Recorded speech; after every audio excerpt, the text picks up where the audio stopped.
clarification lang. Attorney Langkay, simula nung 2009 na napasok ka sa customs, nasa legal department ka na? Yes, sir. Sa So legal you've service never po. been a deputy port collector ng Manila Port? Hindi po. Never? Never.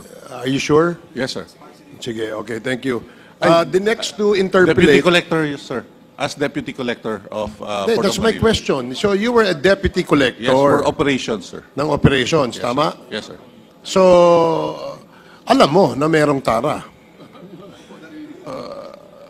Ay, Alam mo siguro mayroong tara. Dahil sabi mo kanina, the reason why you don't know because you've been in the legal department. Kinonfirm naman kanina ni Taguba na hindi kasama sa listahan ng bibigyan ng tara, yung legal. Pero nasa port operations ka eh. concurrent po ako sa legal service at the same time. So hindi mo deputy alam collector yun. po. Paninindigan mo yun, attorney. Yes, sir. Yes, sir. Sige, salamat. We will go, babalikan natin yon mamaya. So, Mr. Chair, gusto ko lang pong sabihin in manifestation na dahil lang po sa TARA system na ito, tumataas ang bilihin ng mga commodities, ng mga important goods. Whether it be rice, lahat. Pero pang rice smuggling tumataas po ang bilihin. Kawawa po ang bayang Pilipino, lalo na ang mga mahihirap tungkol dito. Dahil lang sa TARA system na yan. Dapat, mahinto na yan. Tama ba ako, Commissioner Perdon? Dapat mahinto na yan. Yes, Your Honor. Ikaw naman, Commissioner Peña. Yes, Honor. Your Honor. Oo. Ikaw, attorney. At mahinto na, di ba? It should be stopped, Your Honor. Yun lang po, Mr. Chair. during your time kasi, when you were the Deputy Port Collector of Manila, maraming ukay-ukay. At dumaan sa area nyo. At nang dumaan yan sa inyo, lumusot yan, alam nyong illegal yan. So dahil merong tara. Anyway, babalikan din natin yan. So I have here a list of the members who wish to interpolate. No? Tapos na po si Congresswoman Castro. Now we will recognize Congressman J. Kung Hoon. And then after Congressman Kung Hoon, Congressman Junicio. And then Congressman Gutierrez. And then Congressman Ortega. And then shift na po tayo sa EJK. Ito lang ho yung nag-manifest na magtatanong sila sa topic ng drug. So, Congressman Kung Hoon, if you're not around, so we can call the next interpellator, Congressman Ernix Junicio. Wala rin? So, kung now we proceed with Congressman Rog Gutierrez. You have 10 minutes. Thank you, Mr. Chair. Mr. Chair, kanina na tanong na rin naman po ni our fellow colleagues here, including si Congressman Duistro, most of the questions that we had, mostly we wanted to focus on yung TARA system, and nabanggit naman ni Mr. Mark Taguba, as confirmed by Commissioner Faldon, so far what we have known. Just some points po, no, just to corroborate siguro, I'd like to direct some questions to Mr. Guban, if the committee would hear it. So, Mr. Guban, through the Honorable Chairman, matanong lang po, no, you too have had an experience in this TARA system. You have insights po, tama po ba? Yes, Your Honor, Mr. Chair. And this is stemming from your experience as, I believe you were an intel officer po ba? Or ano po yung position niyo dati? I am an intelligence officer, Your Honor. Opo. Just to give us a brighter idea, kasi alam naman po natin, in general terms, yung TARA system would be a way by means yung ating mga brokers, mga importers would collude with, allegedly, with public officers in the customs to bring in goods illegally, either through, I think there's technical smuggling and actual smuggling po, no? These are the usual crimes that would be associated with the TARA system. But I'd just like to ask po, no, because sa amin po, for example, hindi naman po kami from that industry, we don't understand po yung structure. Yung Bureau of Customs is generally, that's a national body po, no? Pero do we operate like our other agencies na by region po ito? Or ano po yung structure ng BSC? Yes, Your Honor, by district. Like, for example, Your Honor, we have the different districts in Batangas Port, Subic, Davao, Cebu. Then in Manila, we have two ports, the Manila North Harbor and the South Harbor. So, Mr. Guban, sorry, makat lang po. No? So, generally, ang agencies po natin, kasi nalalaman natin, for example, when we're talking about DepEd, when we're talking about DOLE, it's geographical po, no? Based on regions, generally ang ating division. We lump cities and municipalities into provinces, provinces into regions, and regions into the national whole. Pagdating po sa customs, it does not follow yung ating municipalities and city structure po, no? It's depending on the port. Depending on the port, Your Honor. Not exactly the geographical situation, Your Honor. Okay, so ang pinaka-basic structure natin would be district. The port District, Your Honor. Port And district. we're only talking of seaports po ba? Hindi po kasama yung mga airport? Kasama or- po yung airport, Your Honor. International Airport in Clark, Cebu, Mactan International Airport, then, of course, the NAIA. Okay, and I'm sure our current representative from Customs can confirm naman po, no? This is just general knowledge, tama po. That's correct, Your Honor. So we have districts, district collectors district, ano po yung tawag natin dito? District Collector, Your Honor. The District- head of office, Your Honor, on that particular district ay collector, District Collector, Your Honor. The pinaka-basic structure will be yung port, yung districts natin, and then you have the district collector, which is the head. And they report, meron bang regional, meron bang by Luzon, Visayas, Mindanao, or straight to the bureau? To Yes, the- Your Honor, diretso na po yan sa Office of the Commissioner. Okay, so the Office of the Commissioner, which is composed of how many commissioners nga po tayo? One commissioner, Your Honor, and I think this are about 3 deputy commissioner and 1 assistant commissioner. Yung deputy commissioners po natin, is that by operational area or different, ano? Nationwide, Your Honor. Nationwide, all 3. So 1 commissioner, 3 deputies, and then yung district collectors po natin. Yes, Your Honor. Where does your intelligence office come into play? Your Honor, we have also Deputy Commissioner for Intelligence Group. Then, to CIIS, Customs Intelligence and Investigation Service. Okay. And ano po yung trabaho ng ating intelligence service? Well, of course, Your Honor, we are gathering information who are those brokers and importers na illegally nag-i-import or fraudulently declaring goods na hindi tama at saka yung iba naman ay totally illegal or hindi lang technical smuggling kundi pure smuggling or outright smuggling. So yung target po ng inyong intelligence work is usually in the outside, yung mga those who would collude po, no, yung importers and brokers. Not only, Your Honor, that includes the inside because we are also working against the customs personnel, Your Honor. So yung BOC, merong opisina sa loob under the Deputy Commissioner for Intelligence Service po, no, that works on both ends. It's to catch yung mga smugglers that are working for yung private persons and also against yung mga public officials po natin. Yes, Your Honor. And nabanggit po kanina nung ating legal officer po, no? Of course, the legal office would be more on the in the name legal side po, no? Pero sabi niya, tama po ba, Mr. Legal Officer of the BOC, na you mentioned wala kayong administrative case that you're aware of regarding yung TARA system? Yes, Your Honor. Even in the Sandigan, wala po tayong mga cases that you're not aware of, mga cases filed against Bureau of Customs? I have a case which was, I think it's entrapment, Your Honor. It was conducted by NBI. But the case was dismissed by the Regional Trial Court and pending admin case. And these were yung cases po regarding yung smuggling po talaga? The entrapment was in relation to TARA particularly?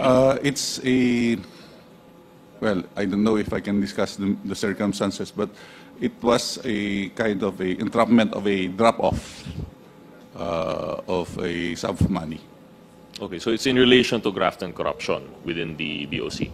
So, which should be high related because of the field of BOC that would be in the customs industry. We're talking of how the graft is related to yung smuggling and technical smuggling, tama po. That would be the natural case because what other purpose would there be bribery po, no, in the BOC if not to smuggle? That's correct.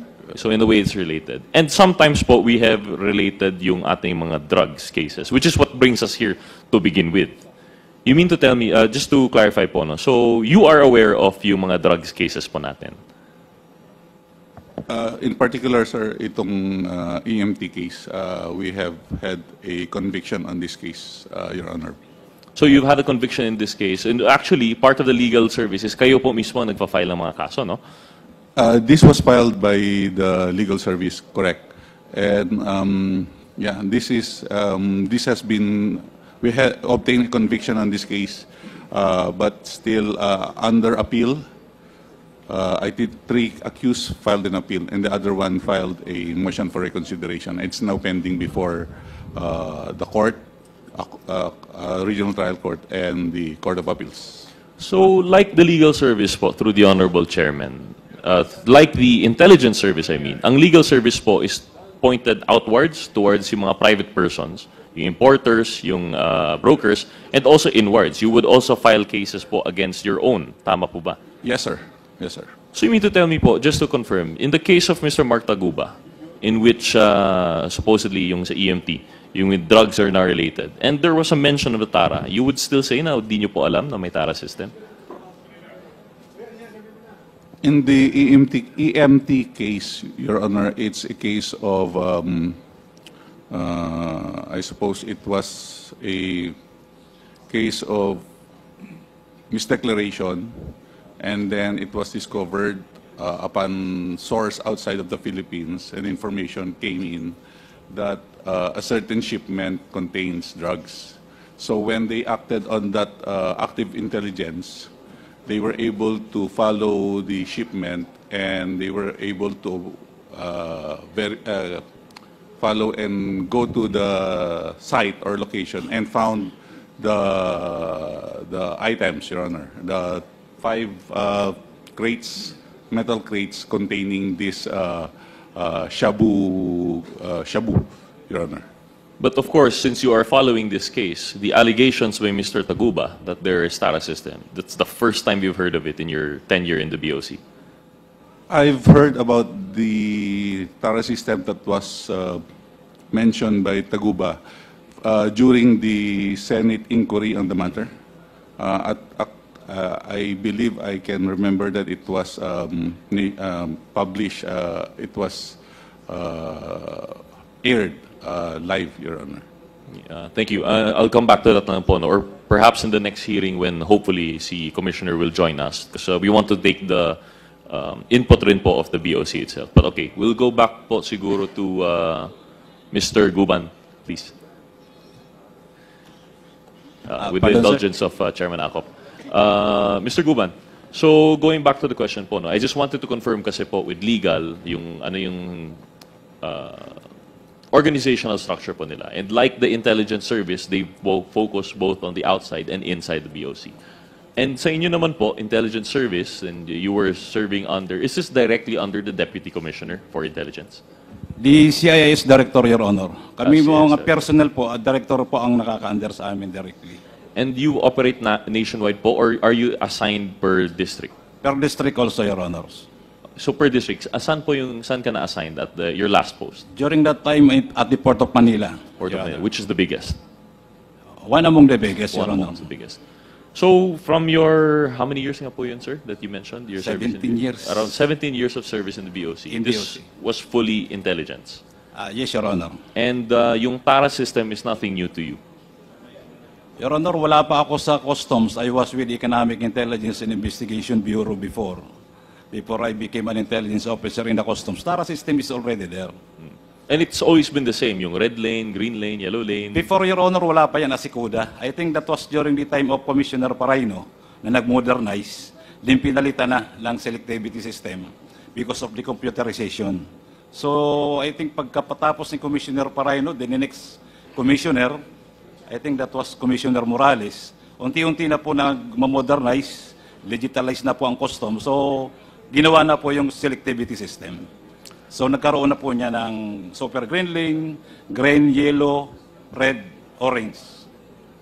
Well, Mr. Guban, through the Honorable Chairman, kasi nabanggit po earlier when it was being discovered, I think, by Congresswoman Luistro, very particular po no, yung pagbanggit ng TARA together with the expose of Mr. Taguba, na yung TARA po is in relation to the process, may green lane, yellow lane, red lane, and how it's able to ease the inflow of whether it's underdeclared or totally illegal po, no, na smuggled goods. Yun yung na-mention na process. But you mentioned time immemorial. So even before the process of red, green, yellow, even before digitalization, may TARA. What was the very concept of TARA? Kung ganun po. Your Honor, as if na mapabilis ang transaction para yung papel ay bumilis at hindi na masyado higpitan ng personnel. So that is almost the same, Your Honor, partnership. Hindi na examine ng 100%, maybe 10 or 20%. Then at the same time, wag na dumaan masyado sa X-ray. Saglit na lang, then okay na because of the TARA. Then that is also the time, Your Honor, na hindi mo na ngayon madidetect kung ano ang laman ng container, kung ano ang nasa loob. Kahit na anong indeklara nila, baliwala na po sa mga empleyado ng custom dahil connected or may TARA na. So may per container na. So, whether or not the process was in relation to digital or mano-mano or kung ano man previous, merong tara in the sense na there is influence being peddled to connect private persons to public officers to facilitate yung smuggling. Yun po yung basic na sinasabi. Yes, Your ko Honor, ninyo. that is the very basic. But if I'm not mistaken, kayo po ba, Mr. Guban, or si Mr. Tagubay, nag-mention na may central command? There was a central command, Your Honor, pero si Mr. Taguba, binanggit niya rin po yan. Ano nabanggit rin? But you are aware also the central. Can you Yes, that is- elucidate po, ano po yung central command that you're referring to? Well, I think, Your Honor, this started the central command from the time of Commissioner Paildon, na kung naglagay silang lahat represented para mapabilis ang proseso. I'm not mistaken, I'm sorry, Your Honor. Pero doon po yun ang central command na sila ang nagbibigay ng go signal to all the districts, including our offices, different offices, kung mali or hahabulin ng container o hindi. Then that was also the experience of Mark Taguba. So it's not innately wrong. Yung central command pala is just a structural thing. That was already part of the structure, Your Honor. Okay, it's a structural thing, but it's the exposure to TARA which lends it to The most abuse. expensive, Your Honor, because it will not be done. Ang para doon sa Central Command, if there is no clearance from the higher officer, they will never impose any single centavo there if those people within that command does not have an approval, Your Honor. And maybe just a quick confirmation from Commissioner Faildon that this is the same finding that you've had despite during your tenure? Yes, Your Honor. We created the Central Command to facilitate the processing of, that's one reason, the processing of, for trade facilitation. Number two is, because nalaman ko nga na mayroong TARA system. And every port have their own activity there. That's why the command system is the one who issues yung alert. And the representative of that command center is from the different, there are 6 deputy commissioners. So it's, hindi po siya 3, 6 po siya. So these are the experts, these are our technocrats who are homegrown there, understands the nitty-gritties of importation. They have representative in that command center. And this is headed by Deputy Commissioner Gambala at that time. This was also subject to some court litigation filed by some of the importers, but it was dismissed. In fact, it was also reinstated by one of the succeeding commissioner because it was really good. Kasi ang hirap 38 ports, kanya-kanyang alert sila eh. We do not want to burden the importation of commodities. That's why the purpose of that CENTCOM, Central Command, is to centralize the issuances of pag i-hold mo yung isang commodity. Kasi that is where the corruption starts. I-alert ka nila and then maglalagay ka para i-release. So we put that purposely to facilitate the trade. Nawala na yung kanya-kanya silang turf. So those representatives coming from the different 6 deputy commissioners' office come up with a collegial decision whether this commodity will be alerted or not. So it is a collegial body. It is also organized to stop the TARA system. Whether it become effective or not. That is why we have several apprehensions like the Mighty, who later on we file a case. Nanalo nga po tayo ng 33 billion. We have apprehended several yacht. May aeroplano pa kaming. So those are the result of that. But some importers did not like it because siyempre tatamaan ka kung meron kang nitty-gritties na ginagawa. So it's really the two sides of the coin. Who is nagsasabi ng totoo dito? So I leave it to your judgment whether it is Yes, there was a case filed against it, but it was dismissed. The court find it legal and within the authority of the commissioner to put that up. That's why one of my successors instated it later on. Yeah, they called it operation center, but it functions the same. So I don't see it as something that is being projected by other sectors. It was really there to facilitate the trade and to curb the TARA system, Your Honor. Thank you, former Commissioner. So just to clarify po, no, in your opinion, the creation of this operational center was to fight a parang decentralized TARA. TARA within yung mga district. Yes, Your Honor, we did not just create that. During my time, we put CCTVs nationwide in all the ports. So we have eyes on all the ports and all the offices. That's why many people do not like it. In fact, there were hundreds of officials na nahuli namin through that system. Dahil nakatuto kami. And we filed cases, may na-dismiss, meron captain ng Customs Police, nahuli namin dyan sa Tara-Tara na yan, and was filed a case, dismissed. So, it was doing good when I was the one running it. That's why may mga umayaw dun sa sistema kasi nabago eh. Yung little turf nila in every port, nawala yon. So, we removed their power to issue alert. Kasi yan ang nag-uumpisa yan, i-alert kita pag di ka magbigay. So, tinanggal po namin yun, naging centralized siya. Thank you, Commissioner. So at least we got your opinion na it was to combat yung mga little TARA systems nationwide. However, the allegation, I believe, of if it was Mr. Guban or Mr. Taguba is that yung, naging central na rin po yung TARA. Dahil may central command, it became a smaller world where these are the only people whose palms you had to grease. Allegedly po, no? But I understand where you're coming from po, Commissioner. So with that said po, no? So we have now, yung, although the structure is supposedly by district, naging centralized na po ito. And it reminds me of a statement that you made, Mr. Guban, yung may tinatawag kang mafia that would control the BOC. And you stand by that allegation po ba? Yes, Your Honor. And you mentioned earlier that you've served 17 years in the BOC. And TARA system has always existed. So this mafia has always existed? Yes, Your Honor.